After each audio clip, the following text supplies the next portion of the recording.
I'm not perfect, God, neither are you. Tell these salty motherfuckers to tell the truth. Tell politicians to give up the rooms. Tell silent voters to stand up to the booth. God, it's me. Can you hear my plea? Feeling like I'm lost in this world, can't you see? Demons creeping in, trying to take control of me. But I'm just trying to find the light, trying to break free. I'm not perfect, God, neither are you. But why you keep forgetting me? What did I do? Trying to have a convo, but you starting to preach. Feeling like I'm on a leash. Can't find no peace, can't find no peace. Living in hell, can't you hear my plea? I'm suffocating, can't you see? Why you let these false prophets roam free? While the well-run suffer, can't you see? I'm not perfect, God, neither are you. Why you keep targeting me? What did I do? Trying to have a convo, but you starting to preach. Feel like I'm on a leash, can't find no peace. Hardest battles, strongest soldiers, greatest burden, broadest shoulders. Pushing up just like these boulders. This conflict like it's water, still this mercy. Take my chalice, seeking grace through all this malice. All of these salty motherfuckers to give out. Politics and sinners, they all the same. Got me stuck in this endless game. But I won't give up, won't play the role. Gotta do what's best for my soul. I'm not perfect, God, neither are you. Tell these salty motherfuckers to tell the truth. Tell these politicians to give up the room. Tell silent voters to stand up to the booth. Living wild but truthfully free. God keep on watching over me. Take my pleas and keep the receipts. I just want all of humanity. Good morning, good morning, good morning, good morning, good morning, good morning, good morning. This morning, talk about smoke and mirrors, the hustle behind tariffs, trafficking, and community cash grabs. Before we get into all that, I want to get into independent music, Don Trip, Me versus Everybody. So with that being said, we'll be right back right after this. Damn, dude. You say you can't please everybody. Can't please everybody. Yeah. They think they know what's best for me, better than me, but I had a vision this whole time, they just never believed. I know my circle gon' start to shrink if I'm ever in need. Your actions speak much louder than words, so message received. I get it. Yeah, show me where you stand, I'll make sure to never forget it. I kept it real, no matter what, I never pretended. If we ain't good, it's all good, stay at a distance. How you gonna tell me how to move if you ain't never did it? Get out my motherfucking way and stay out your feelings. Sit on the sidelines where you belong. In 2020 they said I was finished and I proved them wrong. Everyone's an expert that never done shit in life. You need to get your ass up off the internet and get a life. I ain't get no pass in this bitch, I had to wait my turn. Listen up, I'll tell you what I've learned. You can't please everybody. I say you can't please everybody. Ain't no way to please everybody. You ain't gonna never please everybody. Yeah. Alright, my stepdaughter lost her real dad when she was 2. 11 years I've been the only dad she really knew. And everything I do for my kids, she get it too. Even though me and her mama ain't see it through. Even though me and her mama ain't even cool. I never turned my back on her baby, I stood true. Even though her mother disrespects me, I ain't walked away. You think they ever mention me on Father's Day? Can't please everybody. I say you can't please everybody. I say you can't please everybody.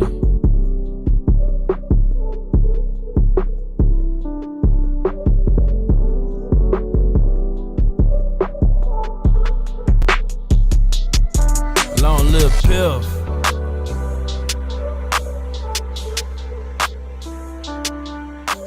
That was Don Trip, Me versus Everybody. Sorry for my voice this morning. Damn, we got a lot of shit to talk about this morning, but really, I want to educate folks because I don't think a lot of people know what tariffs, whatever. You know what I'm saying? I see there's a lot of. So I want to talk about the first thing is how is that going to affect America? How is that going to affect Minnesota? How is that going to affect our nation? How is that going to affect our people? So I want to get into that.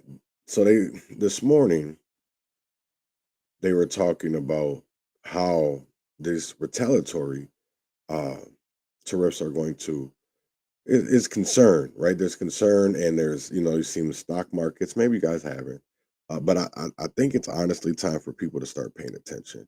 So I want to get into the global reaction of Trump's tariff news. Let's jump over and dig into the international perspective on all of this. You're looking at CBS News foreign correspondent Remy Inocencio. So, Remy, you're there outside British Parliament. We just heard that professor say this could push other countries away from the U.S. What has the reaction been where you are? Hey, Errol. Yes, good morning. Well, UK stocks here are falling right now, along with stocks around the world. But there is perhaps some relief here from political and business leaders because the U.S.'s new tariff on specifically UK exports is just 10%. And I say just because we now know that it could have been far, far worse. About 70 other countries have been hit with higher rates. China's now, we know, at 34%. The EU at 20%, Vietnam's 46%, those three having the biggest budget deficits with the U.S. So the UK is relatively spared, again, relatively here, but Prime Minister Keir Starmer just this morning not letting this rest, saying in his first reaction that there will be an economic impact and his government will keep cool and carry on. Take a listen. Nobody wins in a trade war. That is not in our national interest. We have a fair and balanced trade relationship with the US, negotiations on an economic prosperity deal, one that strengthens our existing trading relationship. They continue, and we will fight for the best deal for Britain. So basically, Starmer is still going to strive for that carve-out for better terms with Washington. He was speaking there with business leaders at 10 Downing Street nearby, including the heads of AstraZeneca, BAE Aerospace, and Jaguar Land Rover. And the optics here, I want to point out, are notable because those companies, they represent some of the top export sectors to the United States. Pharma, defense, and automobiles, easily right there in that room, $25 billion in value last year for those heads. But for now, it appears that there will be no knee-jerk reaction out of London. It's believed that if there's retaliation, then Trump might even double down, triple down even more. And Starmer says that the decisions will be made in the coming days and in the coming weeks, Errol. And I think what's challenging, Remy, is it will take time for people to really realize the direct impact on their pocketbooks. So what has the reaction been in other EU bloc nations, or what I should say is EU bloc nations outside of the UK? Sure, absolutely. Well, EU leaders appear to be trying it both ways, positioning themselves for retaliation, but at the same time hoping for negotiation. Again, similar to, if you retaliate, what will Trump do? Will he double, triple down? French President Emmanuel Macron called an emergency meeting with business leaders there. German Chancellor Olaf Scholz, still outgoing, said it was an attack on a system that America, he said, itself helped achieve post-World War II. Italian Premier Giorgia Meloni, who was the only EU leader to attend Trump's inauguration, a friend, said his tariffs were wrong, a quote there. And European Commission President Ursula von der Leyen, speaking for the EU writ large, warned about chaos. Here she is. All businesses, big and small, will suffer from day one. From greater uncertainty to the disruption of supply chains to burdensome bureaucracy, the costs of doing business with the United States will drastically increase. And what is more, there seems to be no order in the disorder. No clear path through the complexity and chaos that is being created as all U.S. trading partners are hit.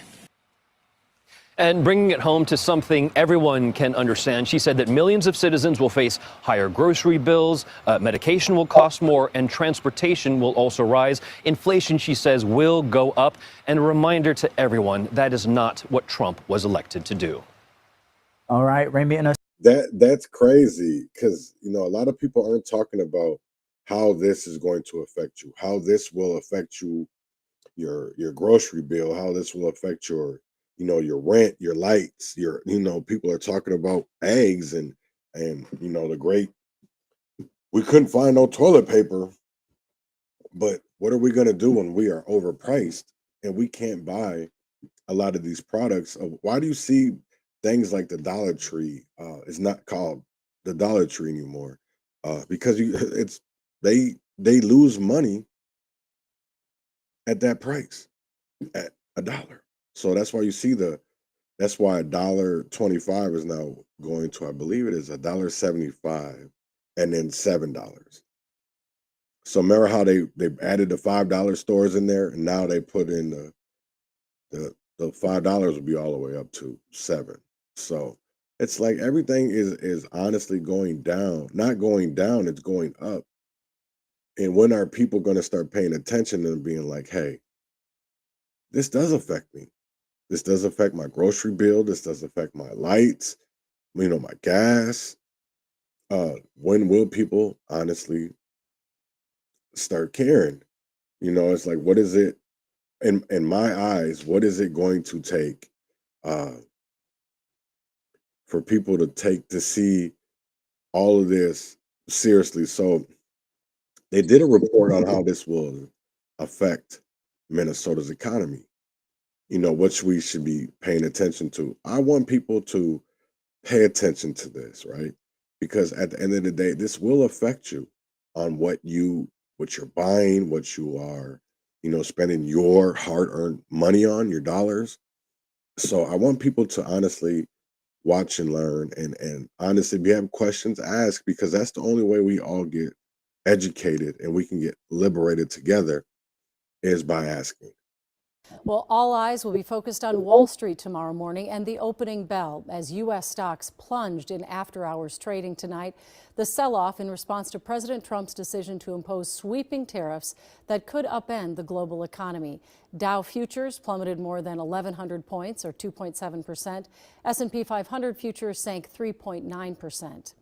Well, one set of tariffs that will take effect in less than an hour, the 25% tariff on all imported auto parts. President Trump announced a new 10% tariff on all countries and additional reciprocal tariffs for countries where the U.S. has a large trade deficit. According to the White House, steeper tariffs will apply to about 60 countries, including several you see there on your screen. Raya Katene has more on what this means for Minnesota businesses and how it could impact all of us. Raya? Well, Julie, even the economists I spoke to within the last several hours who actually study global supply chains and trade, they tell me they're still digesting the president's announcement. Right. There are, of course, varying opinions. Some within the business sector see this as a moment of opportunity, but a U of M professor tells me it will damage both our economy and global reputation. My fellow Americans, this is Liberation Day. Liberation. Waiting for a long time.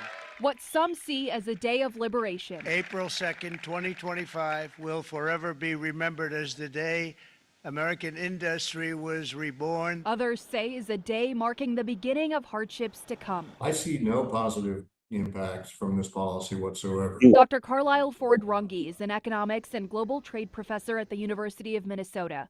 He says President Trump's sweeping tariffs will hurt consumers. These will be very substantial increases in the price of all kinds of goods that come into the U.S. from all over the world. It will be extremely costly. I think it's very ill-conceived. The president says the tariffs are necessary to, quote, ensure fair trade, protect American workers, and reduce the trade deficit. Let's navigate this as best we can. We have amazing companies in Minnesota that are very innovative, very resilient. Minnesota's Chamber of Commerce represents more than 6,300 companies of every sector across the state.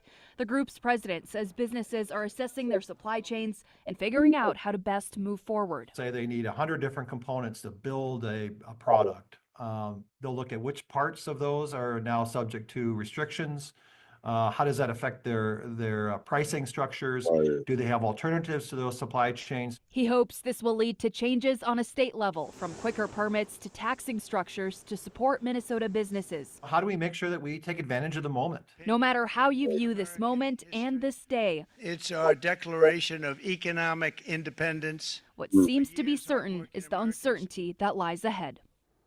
Minnesota's biggest trading partners, that's Canada and Mexico, are not affected by this order because of the existing 25% tariff on goods from those countries. But imports from our third largest trading partner, that's China, will be subjected to an additional 34% tariff on top of the existing 20%. So that means Chinese goods, Julie, will face a 54% tariff. All right. I can see why the motherfuckers ain't. You can't go to the dollar store and get anything for $1 anymore because them niggas getting taxed. Wow. So this will affect you. You know, you're gonna see higher grocery bills, more expensive cars, and don't even think about that new iPhone without shelling out extra. You know, I know they're selling it as it's going to be a big win for us, you know, as American manufacturing. But when was the last time they actually reinvested in our factories? Because we've seen Gary, Indiana close down. We've seen, you know, the auto factories in Detroit, because those are, you know, Gary and Detroit were big auto making. That was the backbone of our, you know, all those auto making factories, Chrysler, Ford. Not even just that, but I mean, that was really the backbone of our nation for a very long time, was all these uh, factories, you know. And now you look around. I mean, we got to be honest, because look at what happened to all the people that were in the oil fields, and all the money they were making, the welders, and now, because we've seen it as environmental, or, you know, we want to be more green, or we want to be more clean. Um, you know, instead of helping those people out, we kind of just shut them down because we wanted our agendas or our uh, avenues opened, while we were honestly hurting others. And honestly, I've thought about that for a very long time. For the last couple of days, I've thought about that, and because I do want to talk about. There's a lot of, I know people aren't in Minnesota. Oh yeah, I'm not missing them. Listen, Laverne, you're on, bro. I'm not missing the point. I understand what he's doing. What I'm not what I don't what I'm trying to get people to understand is how will it affect us? Because listen, everybody isn't a make millions. We don't, you know what I'm saying? There's a lot of people out there that are suffering, that are barely making it check to check. That's all I'm saying, is it's gonna, this is good, but it's gonna hurt at first. Come on, that's one thing that we can agree on, that any of this is gonna hurt us before we actually will see any kind of benefit. I mean, the same thing with our schools. You know, that, and it's the crazy part of it is why people are going to be hurt, because there's so many misinformed individuals. There's so many misinformed individuals, and I'm not trying to get my perspective from a Republican or a Democrat. I'm trying to go to the source, go to the bill, go to the tariff, and whatever they want to call it. I know John Till got on me on that yesterday. You're saying it wrong. But like, a lot of this is going to affect our communities. You know what I'm saying? Just like with this Minneapolis City Council did all that money for violence interruption, and yet they were given money, and yet they're still firing people. They had to let people go. There was layoffs. You know, so we really honestly got to look at what's going on, and we have to be like, hey, yeah, oh no, I definitely I agree 110%. I don't disagree with anything that he's doing. I didn't vote for this, but I'm for it. You know what I'm saying? It would be the same thing when it came to Kamala, right? We'd probably be shittier. Would we honestly be getting, you know, answers, or because there will be an increase. I agree. You know what I'm saying? And this is an attempt to reshape trade where we benefit long term. Yes, I do agree with all that. You know what I'm saying? Because we do, with certain countries, our trade deficit is very big. And to be America, we should be one of the most powerful nations in the world. Instead, I swear to God, it's like I remember growing up and watching National Geographic, and what the fuck is any different from them showing us third world countries in Guatemala or El Salvador or Somalia or anywhere in China or Taiwan? Look at Detroit, look at Chicago, look at Minneapolis, look at San Francisco, Oakland. What the fuck is any different? That's what I want to ask myself, because y'all literally showed us third world countries. Well, what the fuck are we living in? What are we living in? You know, and that's what I really want to ask people is like, we have to start paying attention. And I want to get people away from voting Democrat or honestly voting Republicans. I think we should vote on policies. We should vote on what is for the betterment of everyone. You know what I'm saying? Not just, certain a certain few, but honestly for everyone. And it should always, it should be like that. It shouldn't be that we, how they're okay. No, it shouldn't be like that, because not everybody is okay. And just because you're hearing one story doesn't mean that you're not hearing the other side of it, because people are being neglected, traumatized, brutalized, and honestly, people don't pay attention, and it's sad. You know what I'm saying? That certain people only care about what they can see and not what's really out there. Well, we got to see proof. What do you mean you got to see proof, bro? What do you mean you got to see proof? You know what I'm saying? Like, why? I don't understand that. Like, you have to see the trauma that is going on. You don't see it, and you want to see proof. That's the one thing, because I get into a lot of debates and arguments with people that, Sharif Willis did a committee hearing way back in the day with the Senate committee, right? U.S. Congress. And he was talking about how guns and drugs were being left over in North Minneapolis and, certain bad areas. And like, are we going to do something? Are we really going to fight crime? Or are we only going to fight certain people? Because that's what it really came down to. And it should be about, let's fix the problem and let's not make the problem any worse, because that's what's honestly going on. Our policies are making this very, very, very bad. Yeah. Oh, yeah. But that's what I want. See, that's what, and again, I agree with all this. I agree with bringing back American-made products. I agree with manufacturing being back in America. But it is going to hurt, because a lot of it, our corporations and a lot of these things is that we depend on. I mean, shit, you can't tell me that half the shit we buy isn't made out of China or Pakistan or, a lot of these, Mexico or Canada. So at the end of the day, it is going to affect people, because I'm going to tell you right now, the times that we live in, these niggas are greedy. It's not about changing, making communities better or neighborhoods. It's making sure that their bank accounts and their agendas can strive and move forward. Because here's another thing that I want to talk about is last week, a 17-year-old kid was found with a military full of weapons. He had a lot. And, what do we start caring? When do we start giving a fuck?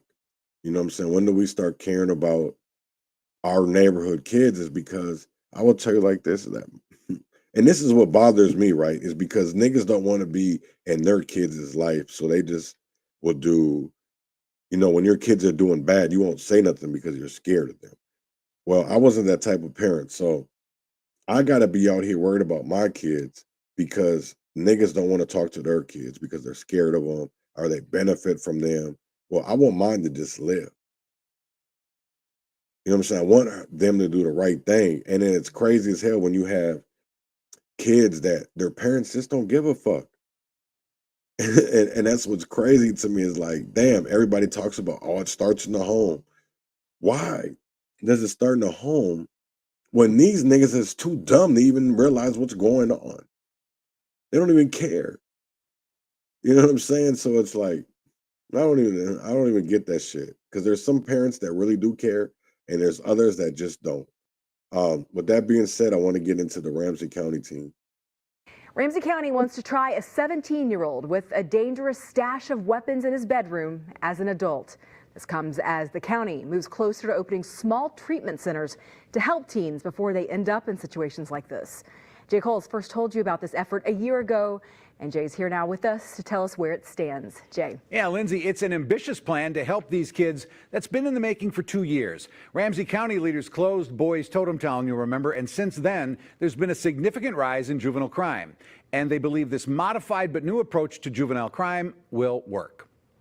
10 illegal and potentially dangerous weapons. Evidence photos show multiple pistols, a rifle, untraceable ghost guns, and a switch that turns them into machine guns. Dangerous because of the amount of firepower that we did get out of that house. Investigators watched the suspect's movement by surveillance cameras before making the arrest. Ramsey County deputies seizing weapons from the bedroom of a 17-year-old. The firepower getting in the hands of kids under the age of 18, 21, with that amount of firepower, switches, and non-registered guns. Extremely lucky. Lucky we got all those safely off the streets for the community. Ramsey County has a plan to reach kids like this before they commit violent crimes. The county received $10 million last year from the state. They want to open as many as 7 residential treatment centers with no more than 5 kids in each place. At that time, County Attorney John Choi told me the idea is to provide personalized treatment while the kids are still in a strictly controlled setting. Intensive therapeutic interventions, mental health interventions in a residential setting here in our own community, not in greater Minnesota, and where the door is locked. County Commissioner Rena Moran says it includes follow-up treatment plans with parents. We have had parents, mothers, kind of like screaming at us, saying, help me, help my children to be the best that they can be. And the sheriff's office is all on board. We need a secure facility or a secure home for these kids to attend to get the help and the therapy and the guidance that they need to succeed in life.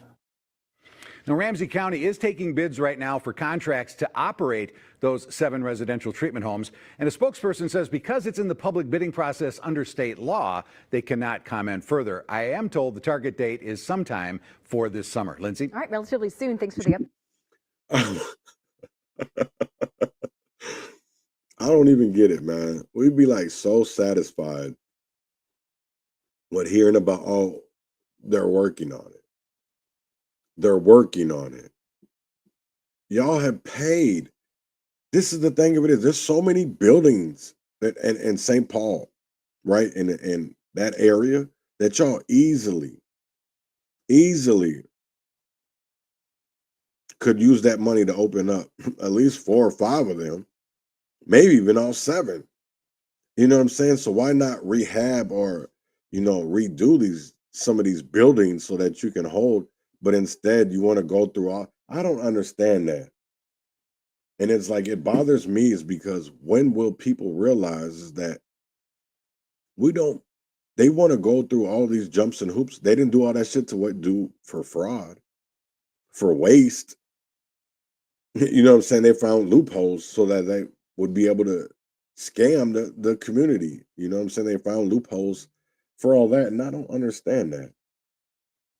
You know what I'm saying? I don't understand of how we as people will not look at that and be like, hey, there's something wrong with that.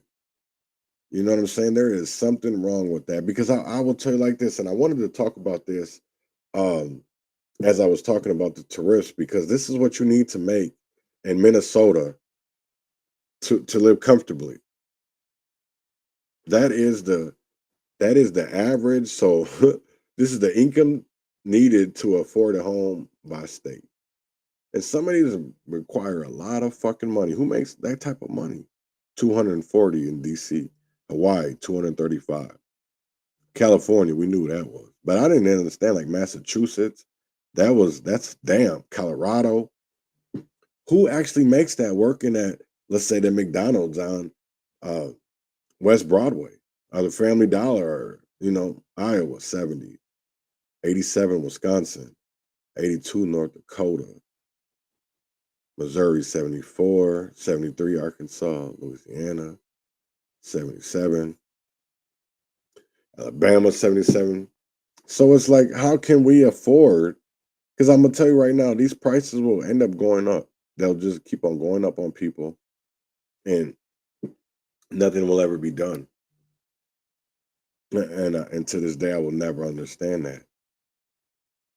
I will never understand that of how, our system uses the money, how it's allocated, how it's, nonprofits. Because what I see, right, is money that is passed out to these, black churches or nonprofit groups or, things like that is like most of their money is spent on administration costs or, employee salaries and like how much actually hits you know, the streets, how much actually hits the community because I will never understand of how a lot of this, when you look at the 990 forms, most of the money goes to pay keep their lights on, to put gas in their cars, occupancy to do events, travel to do events. Um, but how much actually hits the streets? How much is actually given to change people's lives, not just your life? You know what I'm saying? So that's why I honestly look at these way differently now. I look at a lot of this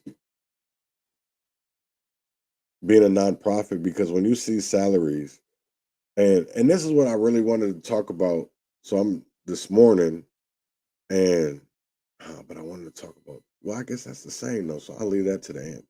But it's this hustle, right? To me, it is a hustle, and I'm going to show you why. Right. So this is a bill that's in Minnesota, that's in Minneapolis, that is written by Bobby Champion. He authored it. And it was crazy to me is because it gave $2 million in the fiscal year of 2026. Damn, wait. 2 million in the fiscal year 2026 and 2 million in the fiscal year 2027. So they're both giving $500,000. That don't make no sense to me. So where does the rest of the money go? So they each get $1 million. And this is it just for social equity building and community engagement activities. What the fuck is that? These things be sold, and this is a grant to Community Action Partnership of Hennepin County. These are one-time appropriations. Grant to a mother's love for community outreach, empowerment training, employment and career exploitation services for middle school age youth to adults, including wraparound services necessary to engage participants and reduce barriers to potential participants in these activities. They are so vague. And that's one thing that I honestly want to get rid of when it comes to our Minnesota legislator is these bills that are directly written for these nonprofits. Because how does that help us? You know what I'm saying? This is what I don't understand is, these organizations are able to do certain things. They can, there's, I know a lot of people get confused when it comes to all these, because I do too, when it comes to like 501(c)(3)s and like 501(c)(4)s. There's so much. Oh, there's a lot of shit you just gotta be like trying to understand or get knowledge of. So it's a big ass breakdown. But I was going through bills this morning, and I was like, why aren't people talking about, you know, that the Urban League has a bill in here from uh, employment and economic development? There is a Black Women's Wealth Alliance appropriation. There is a North Minneapolis Flood Mitigation Projects bond issue and appropriation. There is a Minnesota Job Skills Board membership modification. There's a lot. West Broadway Business and Area Coalition. develop an African American focused home place model. That I hate when they do that, when they put the African American, because they already know that that's not just for black people. And I'm not saying that. Yeah, never mind it. Here is one for Emerge Community Development Grant Appropriation.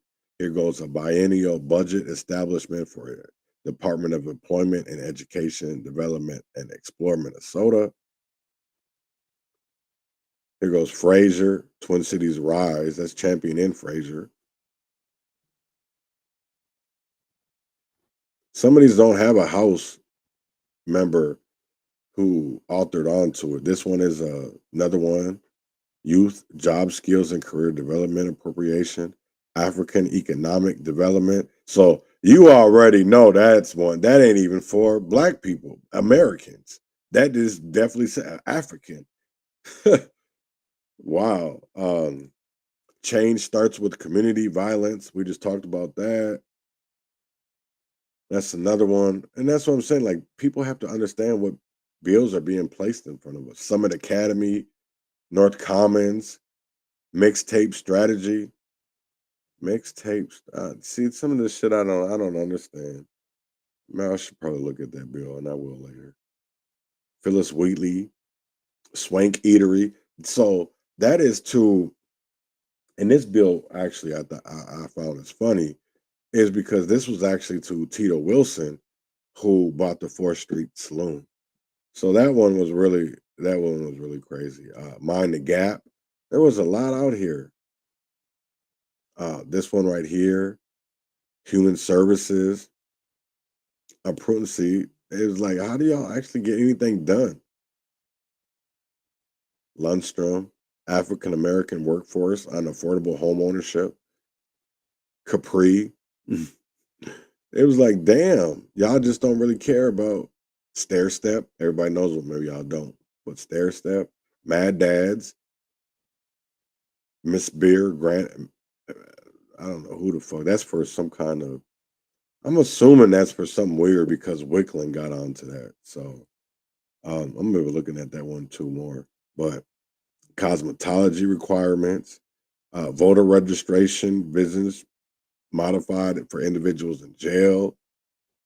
Like, y'all don't even, this the one crazy part. We got people behind bars that are innocent. Y'all niggas don't even want to do nothing about them. African American Child Wellness Institute grant appropriation.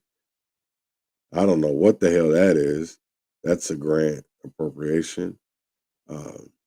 Broadband. That's for the state. I can see why Vane got onto that. But I mean, people really got to look at these. We have to. I don't know what Sanfoco is. McAllister Geothermal Energy System Appropriation. Minnesota Human Rights Act Statute of Limitations. So I mean, there's a lot of things that are going on. Minnesota Association Black Lawyers, Pillsbury United, St. Anthony's, Upper Harbor. So I mean, there's a lot of things out here that people aren't looking at. That's just one person. That was Bobby Champion. That was one person. One person. And it's like, when are people going to really start paying attention to what's going on around them? It's like, when are people going to start caring?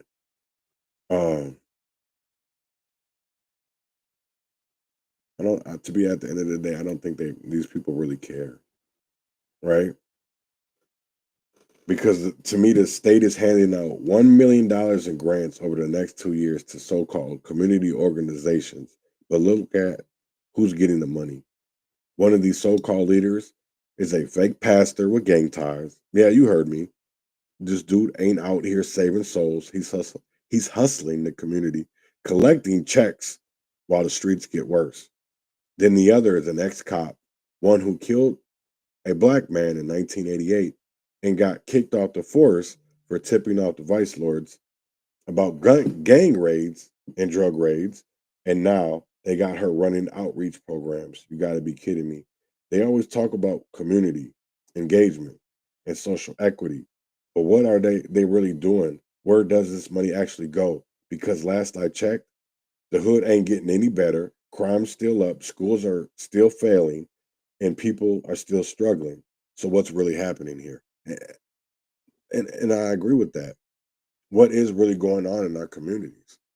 What is going on where people aren't paying attention, or because honestly, I feel like people don't care. They don't care about the next generation, the next era, because everything in history is starting to come into play, and it's scary.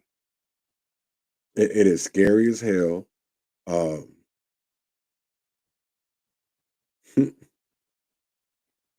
right. So I want to get into this lady.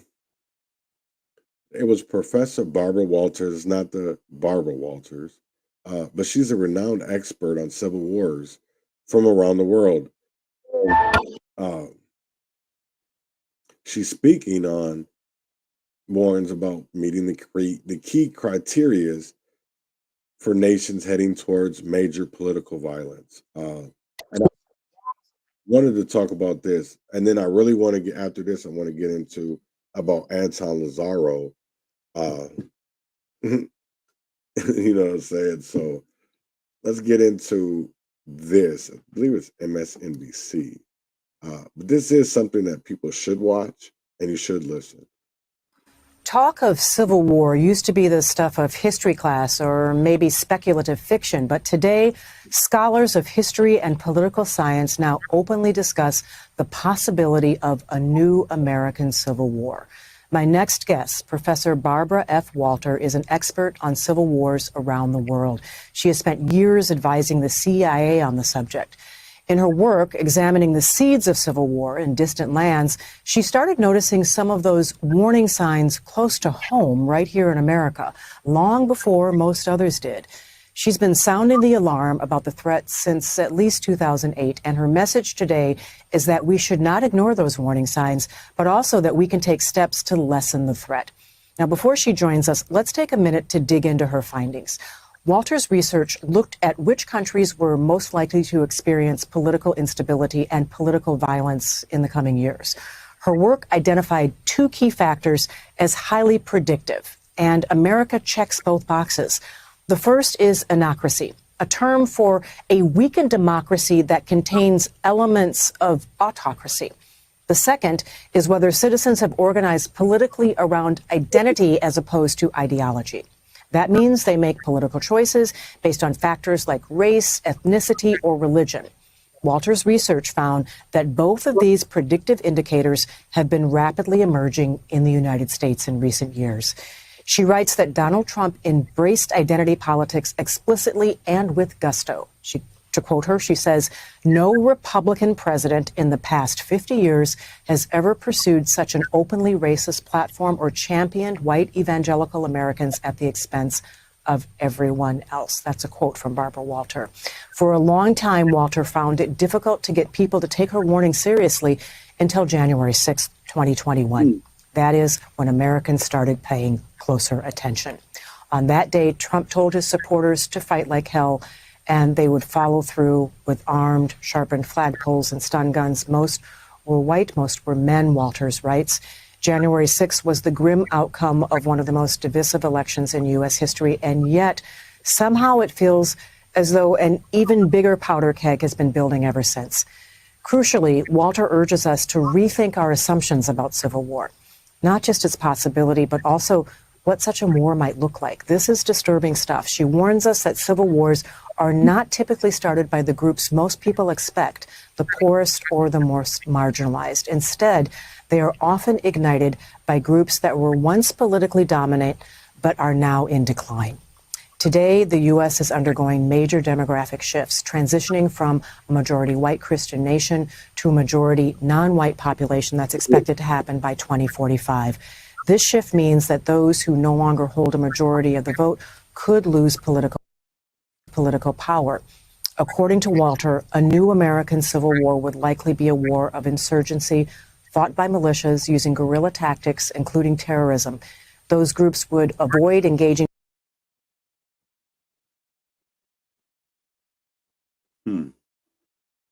Crazy. Cool.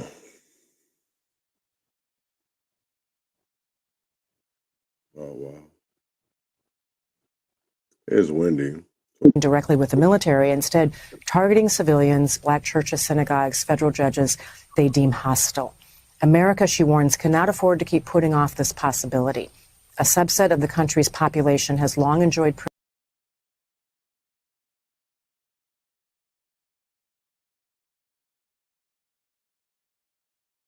privileges and power, and they're not going to let go without a fight. Some of them are not going to let go without a fight, she says. In her book, How Civil Wars Start and How to Stop Them, Walter writes, quote, "No one wants to believe that their beloved democracy is in decline or headed toward war.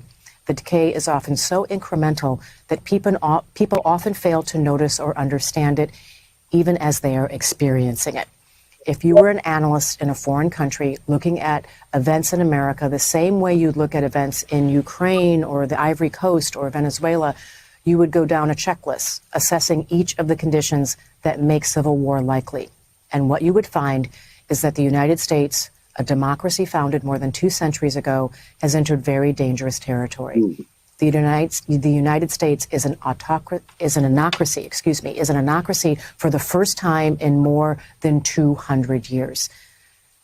Let that sink in. We are no longer the world's oldest continuous democracy. The question for America moving forward is whether voters can be persuaded that their democracy works and is critical to their safety, and whether leaders will choose to reinstate its guardrails.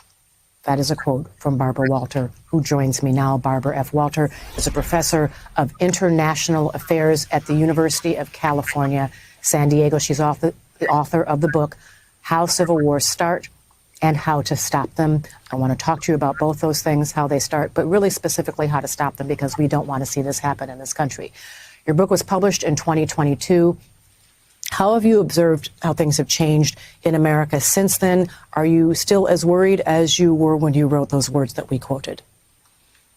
I'm still as worried, but for slightly different reasons. It's been a really interesting path since 2022, or actually 2020.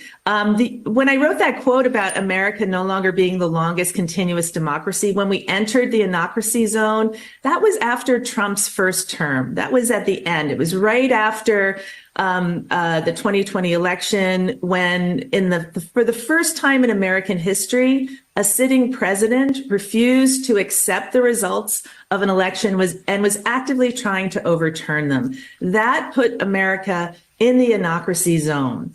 Then we had January 6th, and everybody was wondering, okay, what's going to happen? And to my great happiness, Trump did leave office. We had a relatively peaceful transition, and we had a new administration in the White House that actually believed in the rule of law, believed in democracy, and America's democracy score rose. So we got out of this anocracy zone. Today, we're back in it. So, and we're back in it, and we're likely to drop further than we were at the end of 2020. And that's because the second Trump administration is now actively going after many of the pillars of democracy. It's not respecting the rule of law in many cases, especially in terms of due process. These students who've been taken off of the streets and who've been detained and who have been sent to detention camps, they have all the legal rights of Americans, and yet the Trump administration is not honoring that. So there's a whole series of things that this administration is doing that is weakening America's democracy further, and we are declining. We are back in this anocracy zone. You talk about the anocracy zone and the democracy score rising or falling. Could you just explain where that comes from? That this is just not your opinion, that there are a group of analysts and national security analysts here and elsewhere that actually look at democracies and they rate them. Yeah, so I wrote this book because I'd served for 5 years on a task force run by the U.S. government. It's called the Political Instability Task Force, and it's been around since 1994. The goal of the task force was to help our government, the U.S. government, predict what countries around the world were likely to experience political instability and violence within the next 2 years.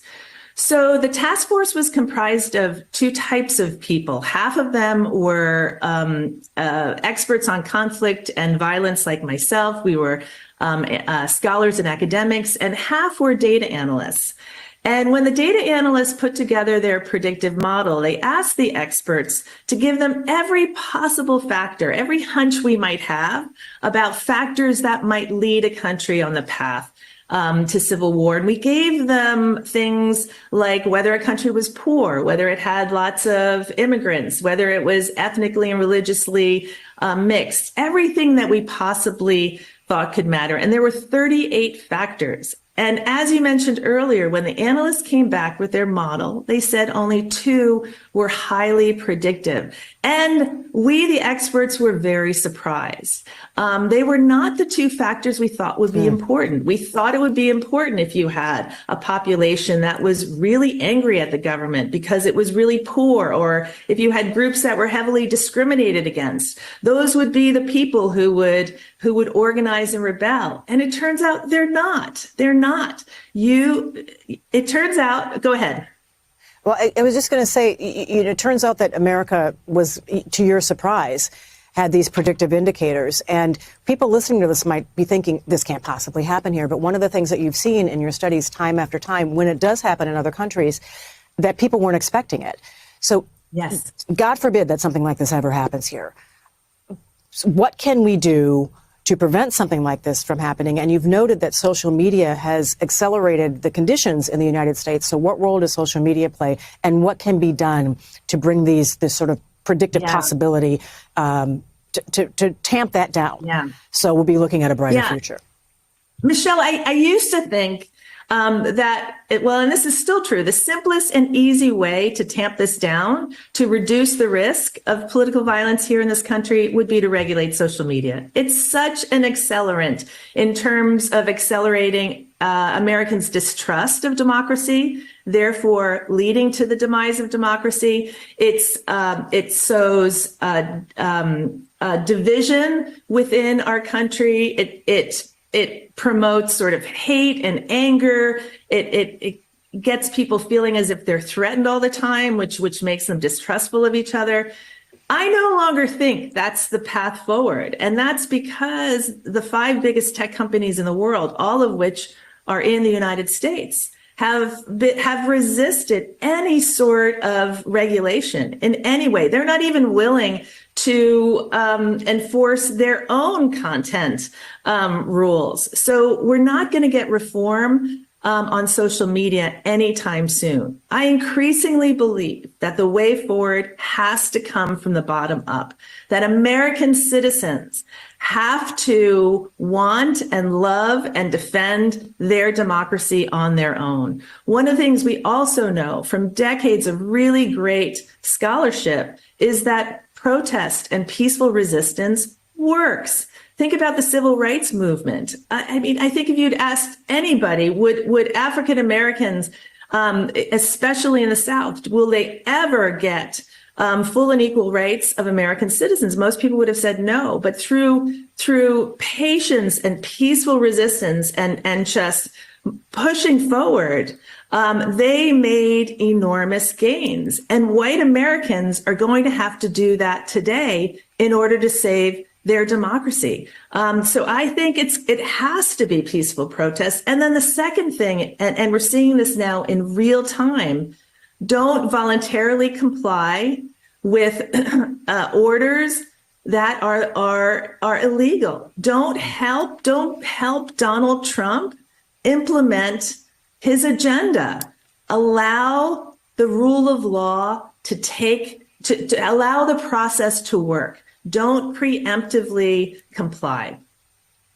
Professor Barbara F. Walter, thank you so much. Good to talk to you. Please come back again. Booking a flight? Download Kayak's app and set a price alert. Wow, wow, wow.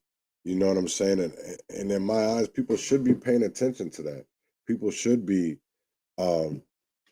taking this anocracy and atrocity and all that very serious, because there are people that study this this pattern, this type of animal. I shouldn't even call it animal, but this type of behavior when it comes to either political, and when we become such a political nation, it isn't, the 60s, it isn't the 70s, it isn't the 80s. We're in such a social media grab, and we can deter or have people thinking a certain way if we post it enough. And to be honest, I don't. That's honestly not good. It's not. There's a lot of, bad stuff to it, and to be honest, I don't know what to say about it. It's really fucked up. I don't know what to think, what to. It's like I used to have such belief in the world that someday we would see that people would start to be able to come together, but I see such a division. It's like people don't even they don't want the truth. They would rather be told a lie, so that, to be honest, they don't have to look at the truth. And in that way, it's just, I don't know. There's a lot of shit that just really fucks with me. And it's like, I need people to pay attention. I need people to be like, hey, there's something really bad going on in our country, and we need people to pay attention. Doesn't matter if it's coming down to policies. It doesn't matter if it's coming down to the violence, our education. We all have something that is going wrong. Why aren't we watching it? Why aren't we watching what is going on with our schools? We just don't honestly. I don't know if people don't care about that, or is it that people don't really understand what's going on.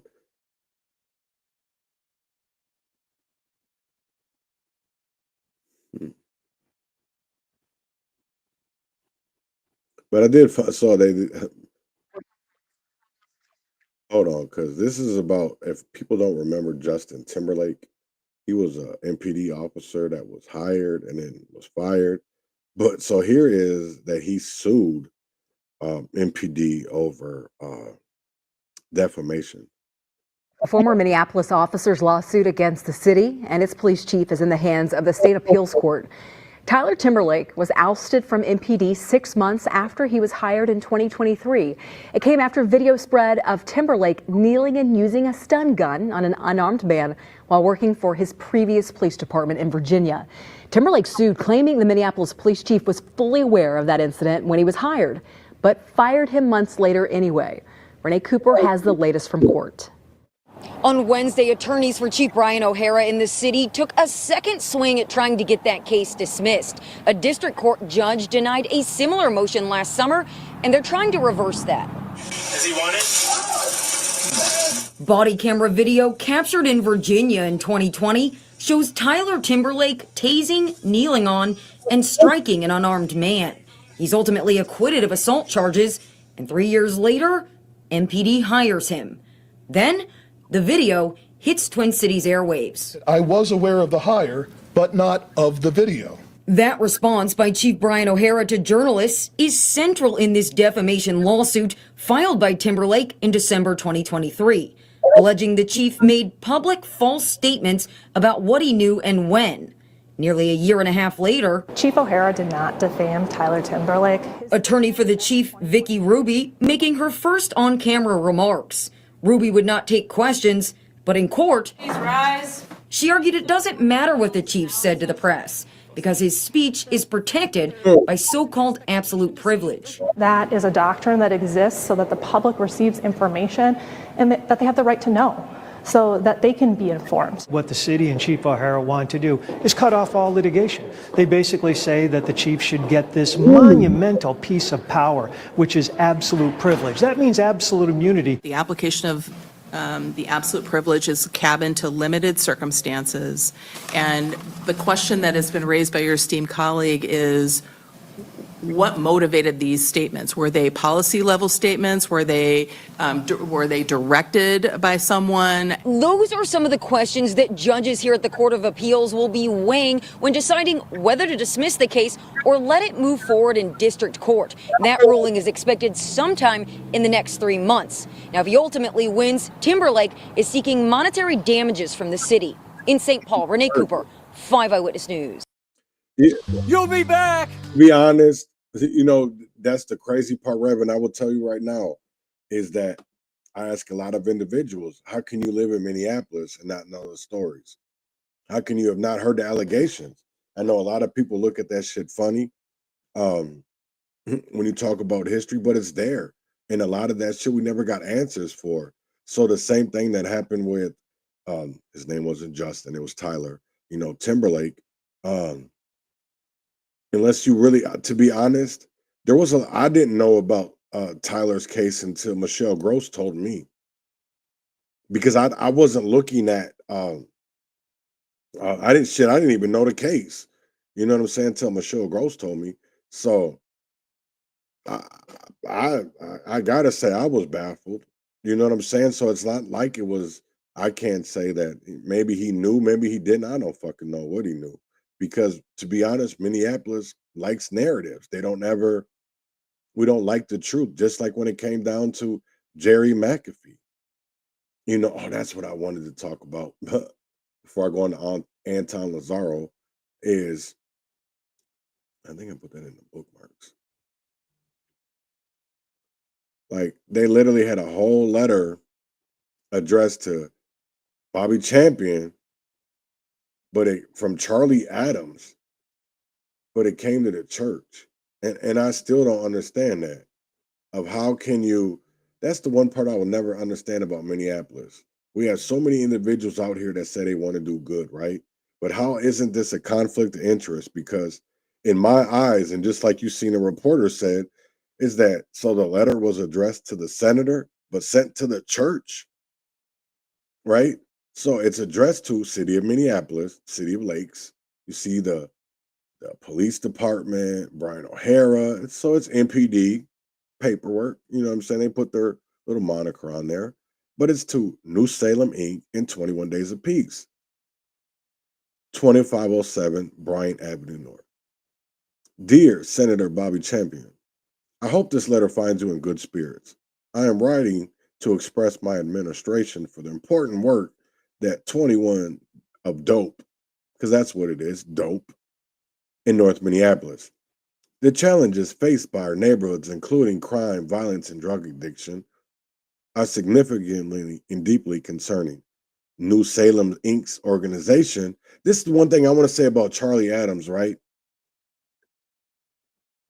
When people brought up this, I don't understand this, right? Because this goes for a lot of people, and I don't understand why Rooney Patterson's doing what he's doing. Because at the end of the day, why are you calling people saying people are lying? That's why I can't wait for court. Just like, I'm gonna let court handle it, because there's a lot of things that people can deny all they want. Papers don't lie. Individuals do. People do, because we have feelings, we got emotions, right? And this is what really bugged me is like, let me get into the rest of the letter, because y'all probably don't care what I think anyways. But is their commitment to outreach and community engagement is a beacon of hope in these times. As you know, the social fabric of our community has been strained by these issues affecting families and individuals alike. This is my thing. If it is, how are you giving money to somebody that has been, he's out here on confidential, information. There is ex-police officers that will even say that he has been working with the FBI, that he's worked with Minneapolis police to railroad young black men, poor neighborhoods, because that's the type of system that we live in. And again, people don't care. And this is what I will, yeah, I don't fucking get it. Because at the end of the day, to me, it just feels like because you can't get no money from the city, we're just going to go to the state level. We're going to use our power. We're going to use the people, our politics that we know. And that's just wild to me. I will never understand that. It's like just because a person is doing good doesn't mean that it's good if we can't address all the harm that they've done in the past that hasn't been answered. You know, and that's the crazy part is like if it's out of sight, it's out of mind. And I think I've showed that over and over and over again. And it doesn't matter how many times a motherfucker can threaten somebody. I don't care about the threats because I'm still going to talk about this shit. I'm still going to talk about the things that are going on in our communities and the things that are happening in the past because we haven't got answers to the questions. Just like the same thing with Major Tops, the same thing that it claimed with Clarence Hightower, the same thing that came with Spike Moss, Jerry McAfee, Bobby Champion, Al Flowers. I will take the threats. And I'm not saying they directly threatened me. I was threatened by them. That's not what I'm saying. But it's by people that they know because you can't. This is the one thing of it that I see with Jerry is, and I see why Mayor Frase kind of hasn't made a public statement like Brian O'Hara has. And at the end of the day, that's for a lot of reasons, I feel like, because a lot of it is going to come up in political times and political world. No, they had to look into this guy. Who? They didn't. That's what I'm saying. Like, who? I don't understand that. It's like, who looked into him? Because who? That's what I want to know. Because if we say Bobby, how can we say Bobby when he has so many conflicts of interest? And this isn't just people talking, there's documents. So it's like a lot of people don't want to do their homework and they would rather take the easy way out because if you can't beat them, let's join them. That's how I honestly see it as our country. Even as in Minneapolis, we have so many individuals that are sitting behind bars that are innocent. And how many politicians are fighting for them? Oh, Charlie? Oh man, they didn't look into Charlie. Here's the thing of it is nobody looked into Charlie Adams because who is the cop that you see when they did that documentary because they came here for I don't care about D Hill is what made North High School football during that time. Before D Hill was because most of that documentary yeah, I won't even say it, but they don't care. Charlie is not. Here's the thing of it is, ask Charlie about the stories of Minneapolis during Murderopolis times, about how many people he brought down to the side of the river and beat up, how much dope he stole from kids. Ask Charlie that. Ask if he's a part of the Adams family, you can definitely ask because I think his daddy and one of his brothers were cops. Yeah, not Charlie. Tyler, I will say like this. I didn't know shit about Tyler. I didn't know shit about Tyler until I was actually brought to they said he damn near did the same thing to George Floyd that Derek Chauvin did. He just didn't kill the man. And I'm like, well, how didn't people know? Because if you put a simple Google search into this whole story that happened in Virginia, it was public information.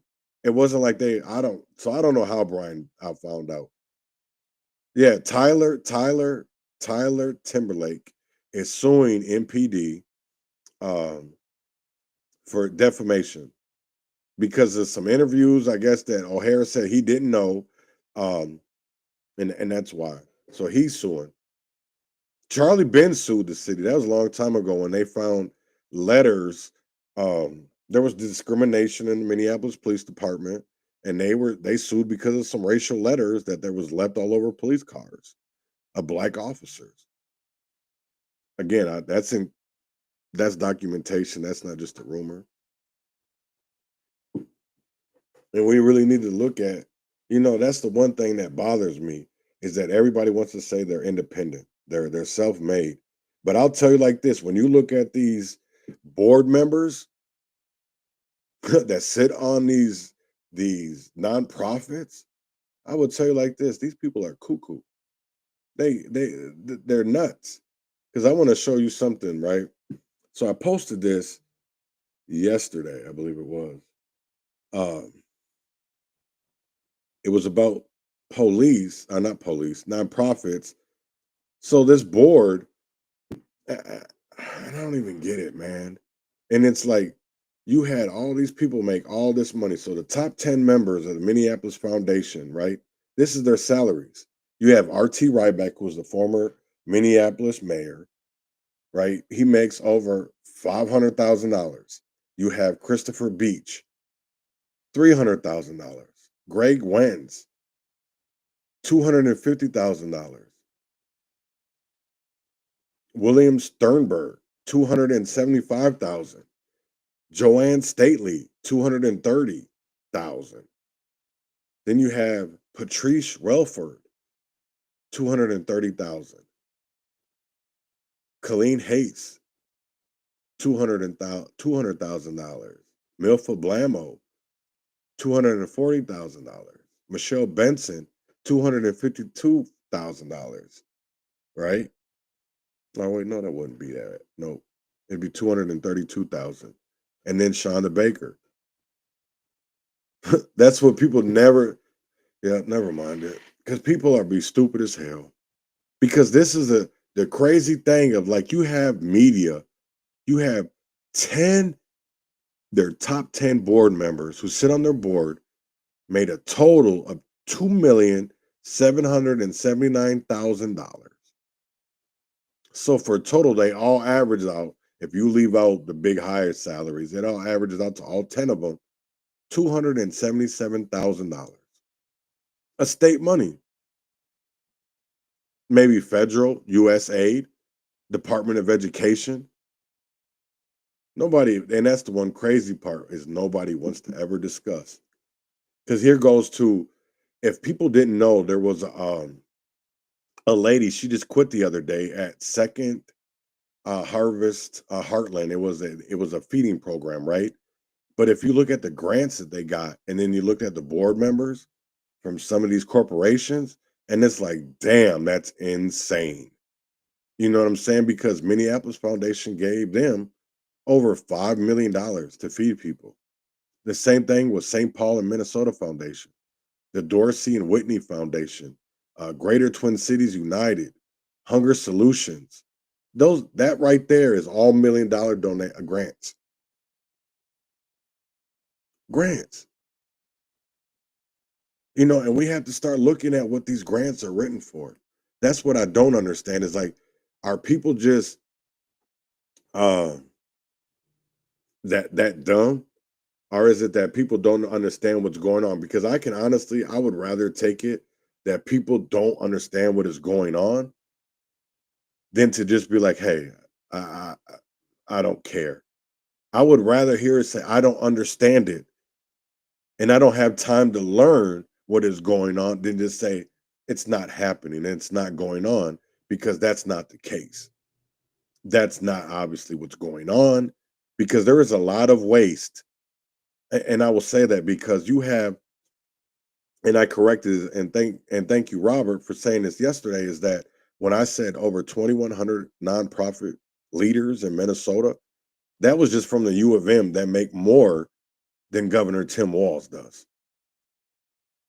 So how many individuals that work at nonprofits that are CEOs, that are CFOs, make more than Governor Walz? And this is the crazy thing of it is, right? Because we got niggas out here saying that they're CEOs of their violence interrupter organizations, but yet you make more than the governor, and nothing's changing in our streets. We asked that. That's what the crazy thing of it is. We want the governor to do what he's supposed to be doing, why are we doing the same thing when it comes to churches? And I'm not going to say black because there's whites, there's white churches, there's synagogues, there's where Muslims go. I forget what they're called. No, it's not a synagogue. It's something else. But you know what I'm saying? I know Jehovah's Witnesses try to stay out of politics. But like, listen, how can we go and have a conversation with Tim Walz and go protest, but then we don't want to go protest some of these churches in our communities? Oh yeah, it is failures. I would not definitely say self-made because they're not self-made men. They're not. You know, and everybody wants to talk about when it comes down to you know, like Deanna Winter, she put Jerry McAfee out there, but you didn't touch Lisa Clemens. You didn't touch Mad Dads. You didn't touch the 4th Street Eatery. You know what I'm saying? So like what does our media really do when they only want to spotlight story? And at the end of the day, I feel like it's really about Jerry McAfee. I think these reporters, Paul Bloom, Lou Goose, Deanna Winter, they have a heart on. I know she's a woman, but they have a heart on for Jerry. And honestly, I feel like he did it to himself because I will tell you like this, all 3 of them I went to stories with. All 3 of them. And there's documentation. So it's not like it's just stories that they wanted because they will only touch certain things. The same thing with you know, why didn't Georgia Fort cover Feeding Our Future? That's because her husband was involved in it. I'm not going to say if he willingly knew because I don't believe that he's not been charged. But that one, millions of dollars at his boxing gym, I don't know. I'm not going to say if he got the money because I don't know. I don't know if he got a kickback for them allowing to use his gym. But there's a lot out there and people don't want to look at it.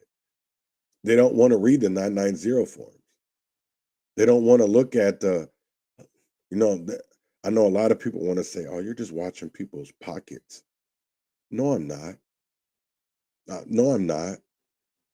You know, I could understand if, you know, individuals were making all this money and we always seen them. If they weren't hard to get in touch with, if they weren't hard to reach when we wanted, that's the one thing of it is because I know a lot of individuals, you know, I just had an hour and 15-minute conversation with Marvina this morning. You know, we was talking directly what I'm talking about. You know what I'm saying? That people don't understand is if you don't put it in front of them, because I will tell you like this, I've been studying Ward 4 in Minneapolis very tightly, right? And I will say you only need Minneapolis to win Ward 4. I've in the last 6 cycles, nobody has ever gotten more than 3,700 votes to win Ward 4. Nobody's ever met that. I think she got 3,100 in 2022. Beatall did. But it's not much. And like I tell Marcus and like I've told Marvina, it's all about door knocking because there's a lot of registered voters in North Minneapolis in Ward 4 and 5. And if you put in the time to door knock, and I know Marvina, and I know that some of these that I've been told Ward 5 is a circus. That's not my words. That's somebody else's words. Because none of them candidates, there's so many, I guess, and they don't actually know what they're doing. I know that all of Minneapolis and there's another place that I guess endorsed 2 of them, and then there was another one that endorsed another one. So it's really crazy. I know that the caucuses are coming up this month. You have I think some wards are this weekend, I believe. I can't remember which one. I think it's Aisha, Shagtai, and Walmsley, I believe it is. Because I know, is she this weekend? Marvina? I don't know. Maybe I should look that up. I know there is caucuses coming up. I know there's tons. And people need to, if you want to go out there and you want to vote, you want to make sure that your candidate goes on to do something, just not talk them words, really walk that walk and walk that talk. People need to be looking at this endorsement process and the caucusing, and so this was just updated. Let me see, a lesser archived. I don't want the future. I just want that's campaign finance. Okay, endorsement. Why isn't the convention? Okay, Minneapolis convention results. How do I get to it? Let me see. I gotta hit let me get the caucus.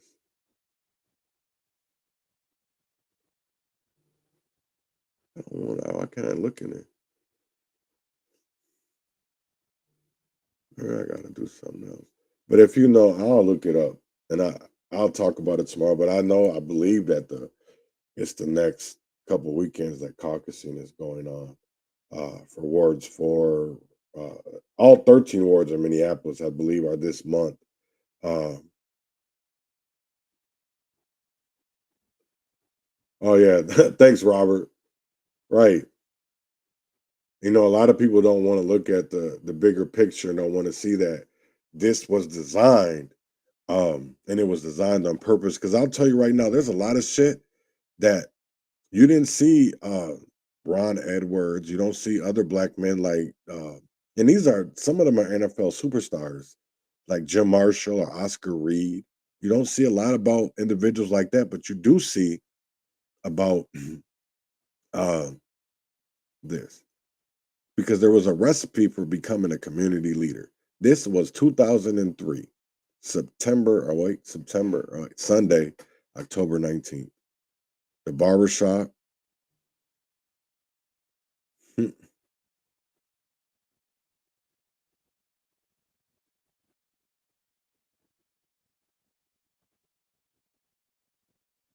Right.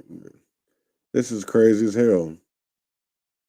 And most individuals don't want to talk about this. People had different views for a very, very, very, very, very long time. And a lot of people just didn't want to listen. In my eyes, a lot of people didn't want to listen. Right.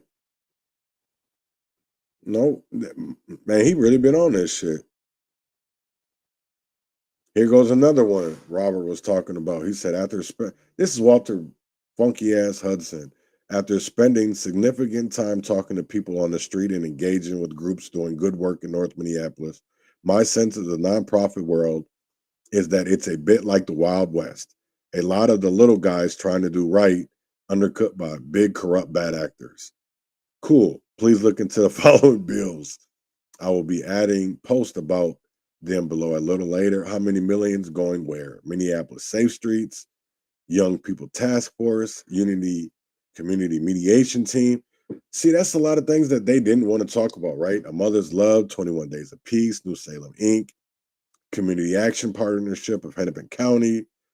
There even may be a few more. The people A.L. Flowers, Senior and Junior, his sister Lisa Clemens, their lawyer Bobby Joe Champion, Reverend Jerry McAfee, Clarence Hightower, and there may be a few others, a few people getting millions, and the same people were the City Inc. McAfee uses Chasma Dixon, former Todd tax fraud professional, had a drug rehab shut down because of major violations of HIPAA and safety.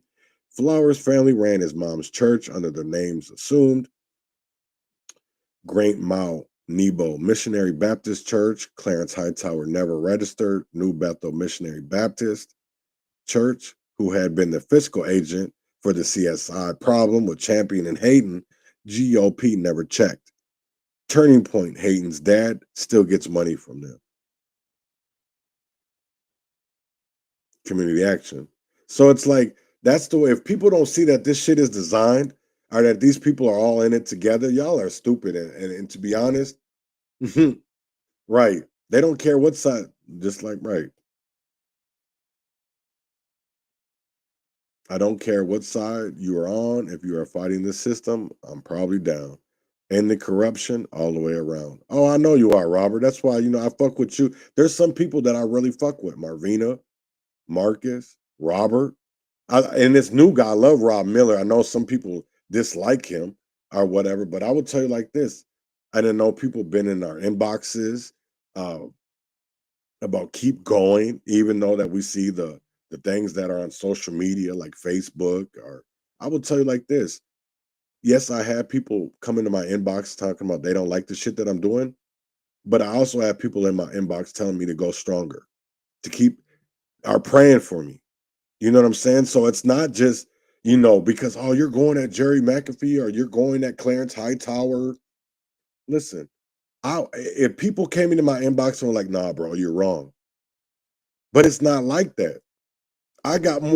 There's more pros in my inbox than there is cons.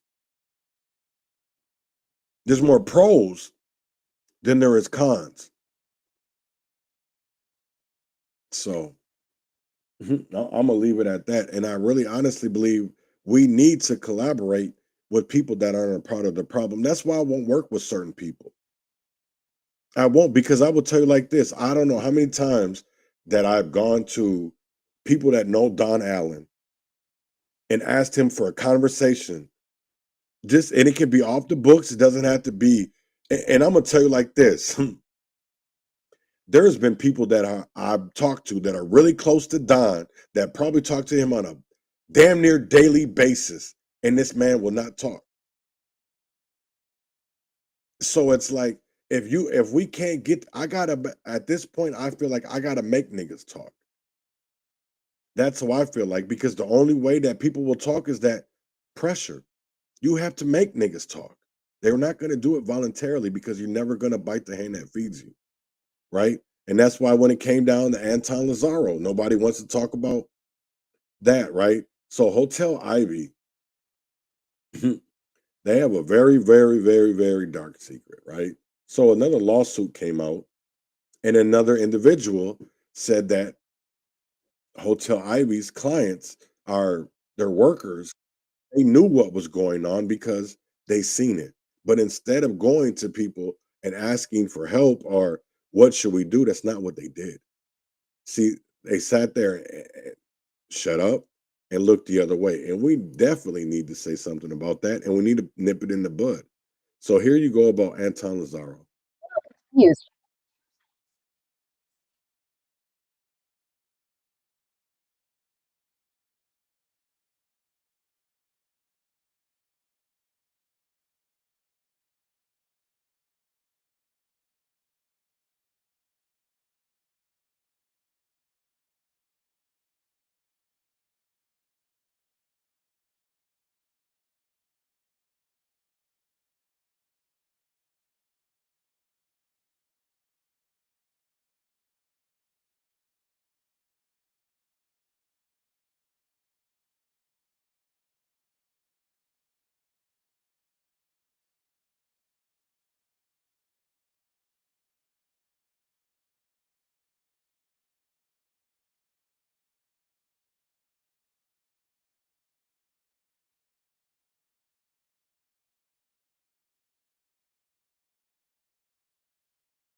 Right.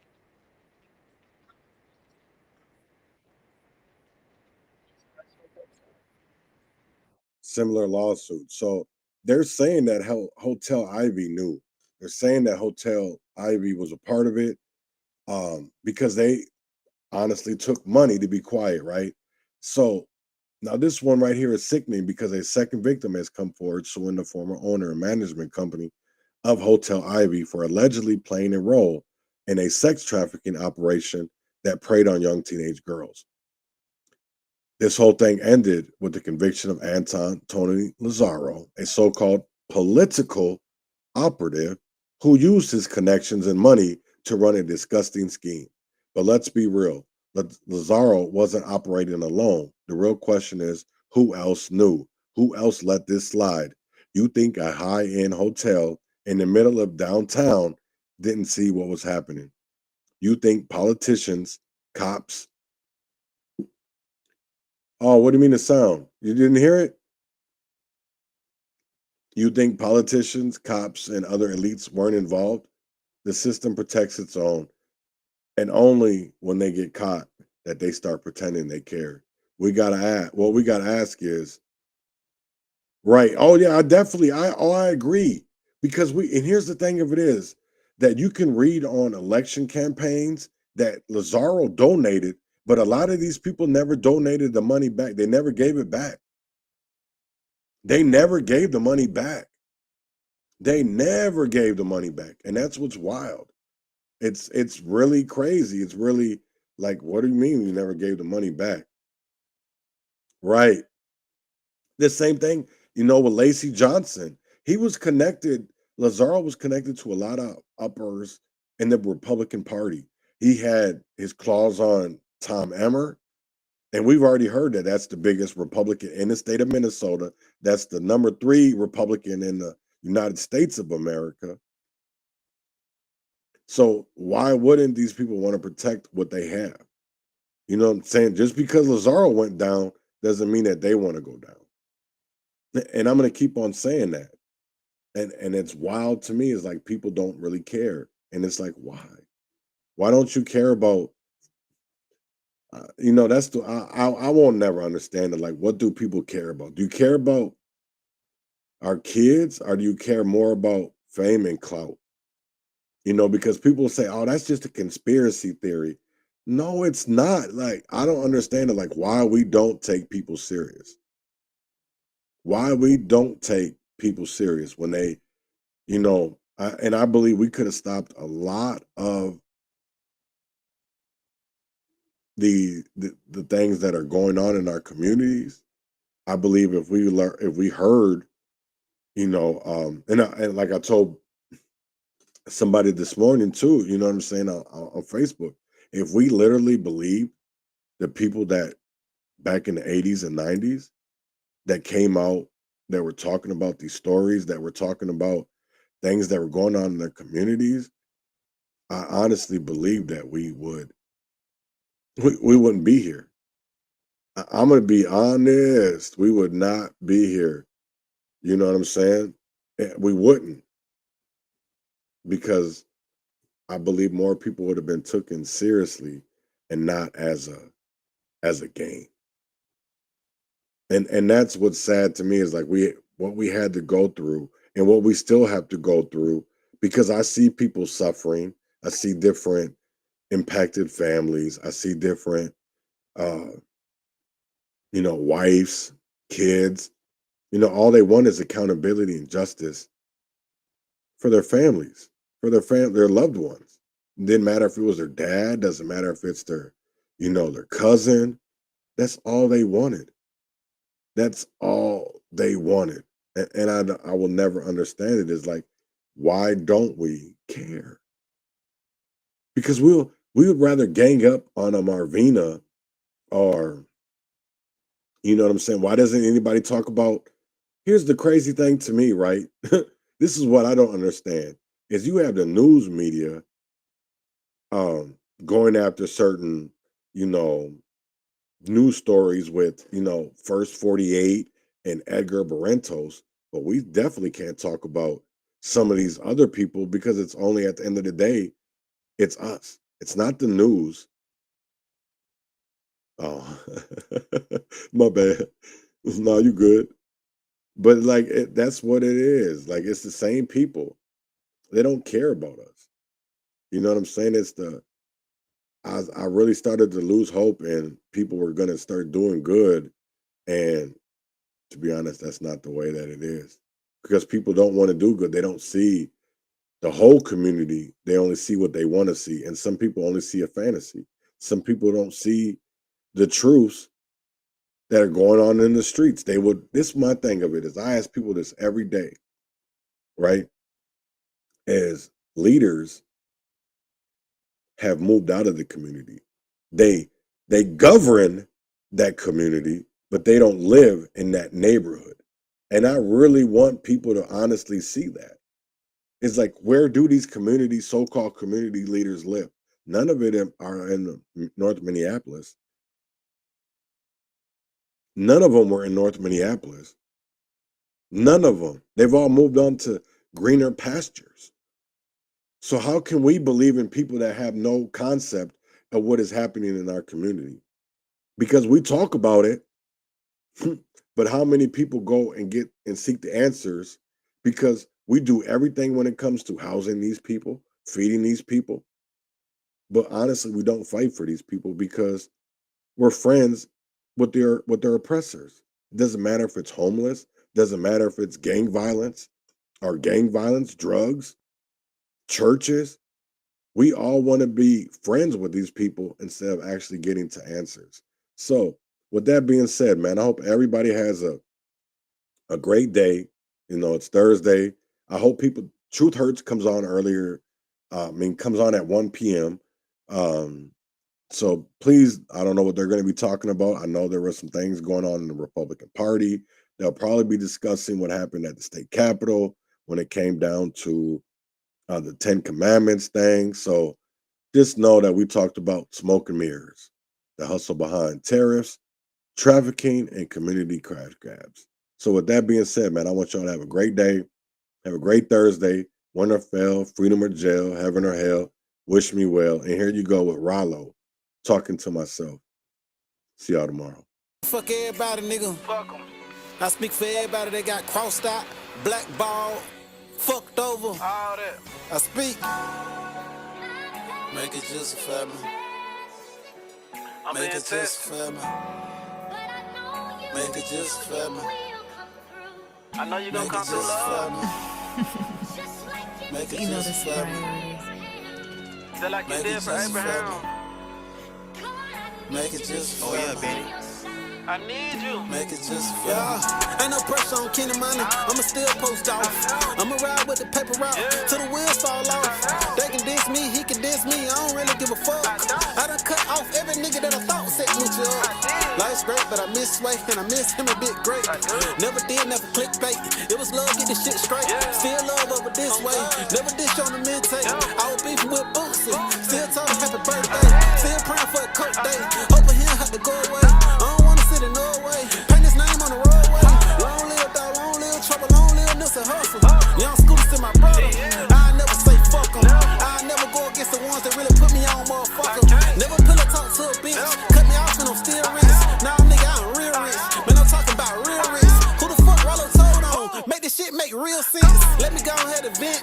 Where the real niggas went. I done went through them trials. I brown still that shit. We can kill that shit. Dog food, I built that shit. I'm a mad my girl. God gave me a real ass bitch. I run my section, I run my town, I run my motherfucking state. We ain't cool because of snitching. We ain't cool because you ain't. Niggas acting like I told on who. Nigga drop a name. Paying a nigga to take a charge of snitching. That shit ain't the same. How the fuck cause you make rules for me? I won the dope game. Had 1,000 on that plane. Had runners in my veins. I can teach these niggas really how to come and make some cocaine. Did this shit in both lanes. You can go ask both lanes. I been had this shit before I became a rapper. Niggas know that they can't check me. Niggas know that I ain't going. Niggas know I'm about that shit. I'm on that shit that they ain't on. Come and check me, nigga.